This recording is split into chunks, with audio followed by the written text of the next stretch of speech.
10వ తరగతి ఫలితాలలో బేతంచెర్ల మండల టాపర్గా నిలిచిన మహేష్ బాబుకు ఆర్థిక సహాయాన్ని అందించిన దాతలు. మహాత్మా జ్యోతి బాపులే గురుకుల పాఠశాలలో చదువుతున్న మహేష్ బాబు 10వ తరగతి ఫలితాలలో 573 మార్కులు సాధించాడు. ప్రభుత్వ పాఠశాలలో చదువుతూ 573 మార్కులతో ప్రభుత్వ పాఠశాల టాపర్గా మహేష్ బాబు నిలిచాడు. పట్టణానికి చెందిన పోలూరు వెంకటేశ్వర రెడ్డి మొదటి జ్ఞాపకార్థం సందర్భంగా డోన్ పట్టణానికి చెందిన కోనంకి రంగయ్య, సంచుల రంగయ్య 10,000 రూపాయలు ఆర్థిక సహాయాన్ని మండల టాపర్ మహేష్ బాబుకు అందించారు. పోలూరు రాఘవరెడ్డి, పోలూరు శ్రీనివాసరెడ్డి వారి కుటుంబ సభ్యులు 5,000 రూపాయలు నగదు బహుమతిని అందజేశారు.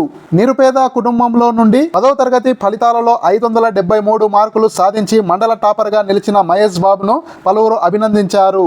రానున్న రోజుల్లో మరింత కష్టపడి కన్న తల్లిదండ్రులకు మంచి పేరు తీసుకొని రావాలని తాతలు మహేష్ బాబుకు సూచించారు. తాతలకు 10వ తరగతి మండల టాపర్ మహేష్ బాబు ధన్యవాదాలు తెలిపారు.